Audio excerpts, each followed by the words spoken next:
हम बात करने वाले 1975 की सबसे कंट्रोवर्शियल मूवी सालों के बारे में, जिसे मोर देन 10 कंट्रीज में बैन किया हुआ है, जो कि एक दांते द डिवाइन कॉमेडी पोएम पर आधारित है। तो इस मूवी को बेसिकली 4 भागों में डिवाइड किया गया है, परंतु मुझे भी नहीं पता ये क्यों किया गया है। तो उसे मारो गोली, हम तो अपनी स्टोरी पर आते हैं। तो स्टोरी स्टार्ट होती है इसके फर्स्ट पार्ट एंटी इन्फर्नो से, जहाँ पर हम 4 बहुत ही नीच बड़वों को बैठे हुए देखते हैं। और इन्हें मैं ये उपाधि क्यों दे रहा हूँ ये आपको आगे पता चलेगा। और ये चारों बड़वे अलग अलग पोस्ट पर विराजमान है, जहाँ पर एक प्रेसिडेंट, एक ड्यूक, एक बिशप और एक मैजिस्ट्रेट है। तो मैं आपको बताता चलूं कि 1944 में वर्ल्ड वॉर सेकंड के बाद इनको इटली पर हुकूमत मिली थी, जिसके बाद हमें दिखाया जाता है कि ये कैसे स्पिरिचुअल को निभाने के लिए एक दूसरे की कन्याओं से ब्याह कर लेते हैं। फिर हम इन चारों गांडुओं को एक बुक में साइन करते हुए देखते हैं, जिसके अनुसार ये इतने बुरे कांड करेंगे कि इनके बाप भी ऊपर से इनको गालियां बक रहे होंगे, क्योंकि इनका मानना था कि अगर ये ऐसा करेंगे तो ये डेविल के और करीब जा सकते हैं, और ये इनका मोटिव भी था। अरे मैं रुचुतिया हुए सभी कभी होता है क्या? जिसे निभाने के लिए ये अपने गार्ड्स की मदद से 4 जवान लोंडों को ढूंढते हैं। उसके बाद ये इन्हें अपनी सिक्योरिटी में रिक्रूट कर लेते हैं, और फिर ये 9 लड़कों को पकड़ के लाते हैं, और फिर उन्हें निवस्त्र होने के लिए बोलते हैं। और जब एक आदमी उनसे बचने के लिए भाग रहा होता है तो वो उसे मार देते हैं शूट करके, और बोलते हैं अबे कहाँ जा रहा है अबे गांडू। और फिर ये 9 लड़कियों को लाकर उन्हें भी नग्न कर देते हैं। फिर हम ईवा की माँ को उससे बचाते हुए ले जाके भागते हुए देखते हैं, जिसके बाद उन 4 बड़वों के सिक्योरिटी गार्ड भी इनका पीछा करने लगते हैं। और यहाँ पर ईवा की माँ समझ जाती है कि वो इनसे नहीं बचने पाले, और दोनों मरने की कोशिश करने लगते हैं, जहाँ पर उसकी माँ तो मर जाती है, लेकिन वो लोग ईवा के पकड़ के उसे बचा लेते हैं। और इस तरीके से अब उसके मेंशन में 8 लड़के और 9 लड़कियां बची हुई थी। तो इस तरीके से इस संस्कारी मूवी का पहला पार्ट खत्म हो जाता है। और चलिए अब सेकंड पार्ट की माँ की यहाँ करते हैं, यानी कि सर्कल ऑफ मैनिएक। और ये पार्ट भी दांते द डिवाइन पोएम पर आधारित है। इस पार्ट के शुरू होते ही हम उन चारों बड़वों को 4 नई प्रोस्टिट्यूट को उस मेंशन में लाते हुए देखते हैं, जहाँ पर ऑलरेडी वो 17 गुलाम पहले से ही मौजूद थे। और उन प्रोस्टिट्यूट को वो आदेश देते हैं कि वो सभी एक एक आकर उन 17 गुलामों के साथ उन चारों बड़वों को भी गंदी गंदी कहानियां सुनाएं, ताकि इन कहानियों को सुनकर वो गुलाम आपस में मास्टरबेट करने लगे। और फिर हमें पता चलता है कि ये चारों बेटचोद खुद तो कानून नहीं मानते, और ये इन 17 गुलामों के लिए कानून बना रखे हैं, जिसके अकॉर्डिंग कोई भी गुलाम अपने जैसे लिंग या विपरीत लिंग के साथ कुलुगुलू नहीं कर सकता। और इस दौरान इन सभी गुलामों को नेकेड ही रहना पड़ेगा, और ना ही ये भगवान का नाम ले सकते हैं, ना ही कुछ गलती कर सकते हैं। और फिर प्रोस्टिट्यूट अपने जीवन के सारे कस्टमरों के बारे में इनको बताने लगती है, जिससे गुलामों को भलाई घंटा फर्क न पड़ा हो, लेकिन वो चारों बड़े उत्तेजना से भर जाते हैं, और किसी भी मेल या फीमेल गुलाम को समय समय पर खुराक देने के लिए कमरे में भी ले जाते हैं। और फिर इस प्रोस्टिट्यूट की कहानी से मोटिवेट होकर वो मजिस्ट्रेट एक लड़की को मास्टरबेशन करने के लिए बोलता है। और क्योंकि वो लड़की बहुत ही ज्यादा छोटी होती है तो उसे पता ही नहीं होता कि मास्टरबेशन होता क्या है, और मनी मन उसे डॉग बोलने लगती है। और इन सब से तंग आकर वो किसी तरीके से वहां से निकलकर भागने लगती है। फिर मजिस्ट्रेट के साथ साथ कुछ गार्ड्स भी उसका पीछा करने लगते हैं, और गार्ड्स आगे जाके उसे पकड़ भी लेते हैं। और अब वो उसके साथ क्या करेंगे ये हमें आगे पता चलेगा। फिर हम सभी को एक रूम में खाना खाते हुए देखते हैं। फिर एक गार्ड एक लड़की को नीचे पड़ी हुई रिंग उठाने के लिए बोलता है, और इसी बात का फायदा उठाकर वो अपना सामान उसकी तिजोरी में रख देता है। और इस प्रक्रिया को देखकर पता नहीं उस बड़वे को क्या ही चुल मस्ती है कि वो अपने दोनों सेव ले जाकर उस आदमी को दे देता है, और बोलता है इसे भी काटो।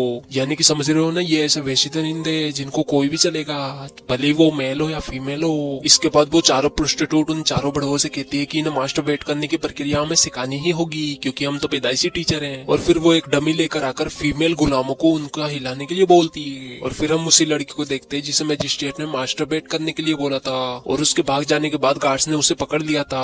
और फिर हम उस लड़की की डेड बॉडी को देखते हैं जिसे उन लोगों ने गला काट कर मार दिया था। और वो सभी गुलामों को वार्निंग भी देते हैं कि अगर किसी ने भी यहाँ से भागने की कोशिश की तो उसका भी असर यही होगा। और फिर हम मजिस्ट्रेट को देखते हैं जो कि अपने कूलों को चेयर पे से उठा लेता है, और बोलता है कि अब हमें इसमें से एक मेल और फीमेल को चूज करके उनका ब्याह कराना चाहिए। फिर वो इन दोनों का शुभ मंगल विवाह कर देते हैं, और उसके बाद उन दोनों को आपस में गुलगुलू करने के लिए एक रूम में छोड़ देते हैं। और जब वो दोनों इस बात को मानकर गुलगुलू करने लगते हैं तो पीछे से तो उन 4 बड़वों में से 2 बड़वों से रहा नहीं जाता, और वो वहां पर आकर उन दोनों को रोक देते हैं। ये तो वही बात हो गई, हाथ आया पर सामान न लगाया। फिर उसके बाद ये दोनों बड़वो उन दोनों के साथ इस क्रिया को संपन्न करने लगते हैं। उसके बाद ये चारों बड़वो उन फीमेल्स गुलामों को डॉग की तरह ट्रीट करने लग जाते हैं, डॉग की तरह खाना खिलाते हैं। और जब एक लड़की नहीं खाती तो उसके खाने में कील मिलाकर उसे खिला देते हैं, जिसकी वजह से उसके मुंह में से भी ब्लड आने लग जाता है। अब हम करते हैं इसके थर्ड पार्ट को एक्सप्लेन, जिसका नाम था सर्कल ऑफ शीट। तो ये वाला पार्ट काफी ज्यादा डिस्कस्टिंग हो सकता है, और अगर आप कमजोर दिल वाले हो तो आप इस पार्ट को स्किप कर सकते हो, लेकिन मैं आपको रिकमेंड करूंगा कि आप इस वीडियो को पूरा वॉच करें। तो दोस्तों अब थर्ड पार्ट स्टार्ट होता है, जहाँ पर सिग्नोरा मैगी नाम की सेकंड प्रोस्टिट्यूट आती है, और अब वो अपने बारे में सभी को बताने लगती है। वो बताती है कि एक बार उसे अपनी माँ को ही मानना पड़ा था, जिस पर मजिस्ट्रेट बड़वा अपनी अपाइज बुद्धि से बोलने लगता है कि सेक्रीफाइस तो देना ही पड़ता है, इवन लोग बेवकूफ है जो कि माँ को ही सब कुछ अपना मानते हैं। फिर ईवा, जिसकी माँ ने मूवी के स्टार्टिंग में अपनी जान का सेक्रीफाइस करके उसको बचाने की कोशिश की थी, अपनी मोम को याद करके रोने लगती है, जिस पर मजिस्ट्रेट काफी ज्यादा गुस्सा हो जाता है। और अब ईवा भगवान का नाम भी लेने लग जाती है, जो कि उन बड़वों की नजरों में एक बहुत ही बड़ा पाप था। और अब गुस्साया मजिस्ट्रेट अपना पजामा खोल के वहीं पर सबके सामने शीट कर देता है और अब वो ईवा को उसे खाने के लिए बोलता है और मजबूरन ईवा को ये डिस्गस्टिंग चीज करनी ही पड़ती है। और इस सीन को देखकर मुझे भी दीपक कलाल की एक लाइन याद आ जाती है,